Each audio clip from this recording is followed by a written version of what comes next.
So our neck is done, our jawline is done. Really the last thing we have to do before we powder and kind of add in details and talk about hair and hands would be our lips. So sometimes for lips, I just have people put whatever their foundation color is over their lips to kind of dull it. Because that's one of the most important things to remember is that if you have like a really vibrant lip color, and you have all this age makeup on and then your lips are super youthful, that's going to give it away that it's makeup. So I usually, if they don't have anything else, I'll take a little bit of their foundation, put it over your lips, powder it, it'll stay on. Otherwise, if you get like a nude lipstick that's just like, or like a pink lipstick even, that's like a little bit too light, or just like pick a nude lipstick that's a few shades lighter than what your lip color is and really, really lightly put it on, that's a really good way to do it. I have a lip stain that's kind of like that, so I'm going to put that on, and then I'm going to show you how to like kind of like shade and highlight over that. But yeah, don't forget your lips, even if it is just like that little bit of foundation. It's so important because it'll really kind of give it away if it is not aged properly. So this is just like slightly lighter than what my natural lip color is or how I like to wear my nude lipstick. So it's definitely going to need a little bit of work to help it kind of like match with everything else. But definitely something else I'm not doing for this is I'm not going to go and like define my lip shape. So as we get older, a lot of us, our lips are going to shrink. So you don't necessarily need to go in and worry about like drawing in big full lips. If you're just going to try to age them, people who smoke tend to have more lines around the lips, so that could be something for your character. Otherwise, I'll usually just draw in a couple of wrinkles, put a couple highlights with it, and kind of call it. But really, if you just kind of like pale out the lip, that helps. Or you have to think about who is my character. Is my character someone that's going to wear really vibrant, bright lipstick? Well, then you need to put that on them.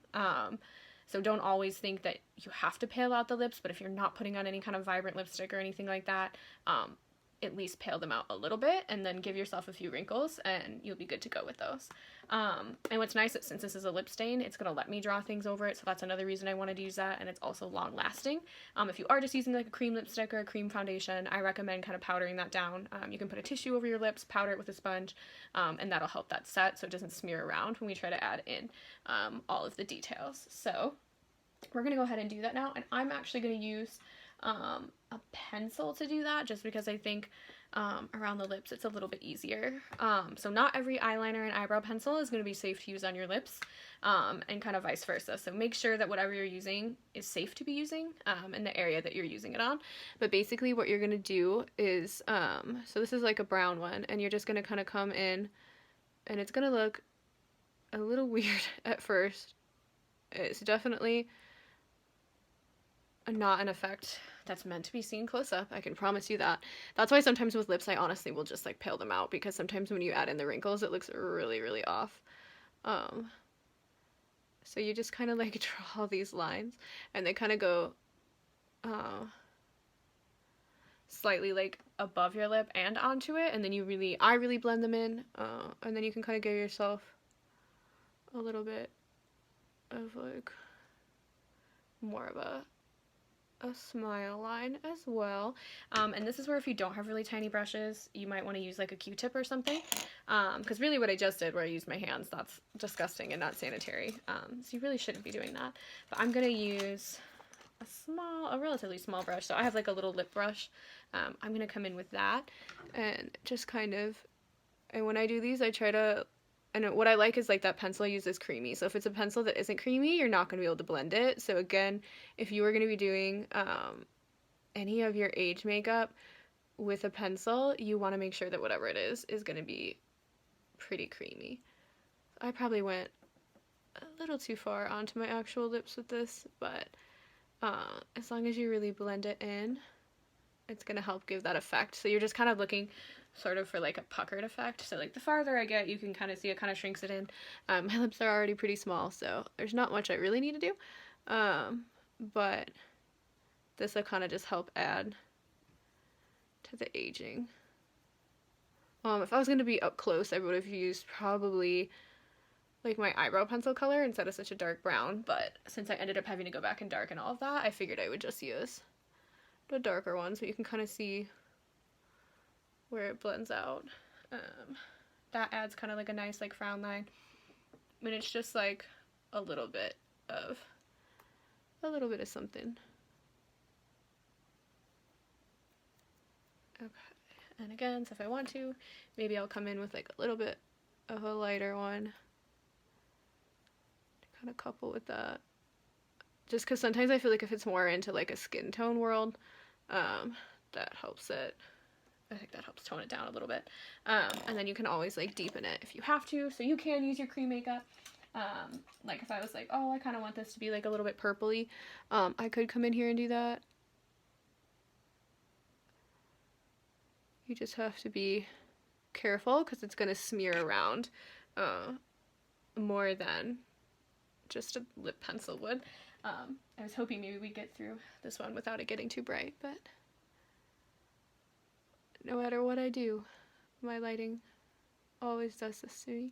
So I like to have it a little on my lip and then a little out from it. So this is now 3 different colors that I've used. So you can, as I mentioned in the very beginning of the first video, I love to use 1,000 colors when I could just use one. But I probably could have just used this purpley color and that would be enough, but I do really like to layer colors. More of my just like mumbling randomness. But you can kind of see the further away, that definitely does something and ages them a little bit. And you can see whenever it's not super bright, when I get closer and it's not crazy bright, eventually it'll stop being bright and you'll be able to see it. But that definitely does kind of help it kind of like shrink my lips just a little bit. And then we can come in, I'm going to definitely come in with like, I think a highlight pencil. I think that's just going to be easier for this. And I have a white pencil and basically just anywhere that you have a little shadow line. And since you did so many, really you're just going to be going like in between your wrinkles. That's going to help it pop, especially the ones like once it gets onto your skin. I'd focus more on that than anything else. Because if you put it too much on your lips, that just makes your lips look white. And again, don't worry, I have my hand sanitizer right here since I keep touching my face.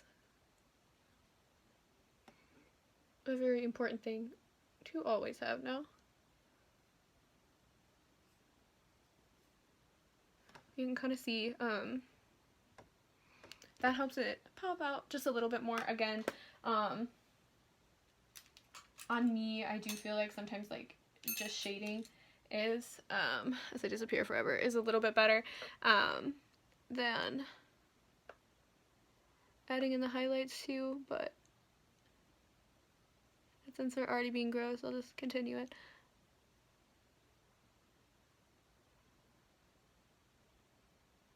But you can really see like in some of the spots, like right here, what's really gonna help, and right here it's a little bit too cute and defined, so I'm just gonna try to like shade that again.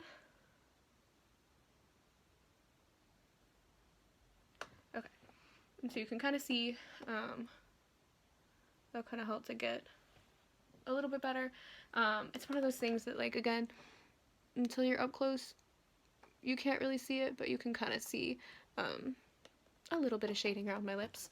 And so at this point, what we can do is we can either add in our like extra details and then powder everything down, or we can powder and then stipple our details over. I am going to powder and then stipple my details over just because my skin is so oily that it's really going to blur everything together. If you have drier skin, you can probably just like layer things over it, but sometimes with stippling, even if you just wanted to like add age spots or break things up or add a little redness, it can kind of blend everything together too much. So I am actually going to go over with just a light layer of translucent powder. Mine is a slightly tinted translucent powder.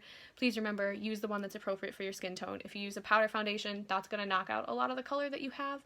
If you need it to tone that down, great. Otherwise, I would just use whatever translucent powder you like to use for your corrective makeup. I don't like to use the neutral set on every single skin tone or a colorless powder on every skin tone because I think it makes people too light and too ashy sometimes.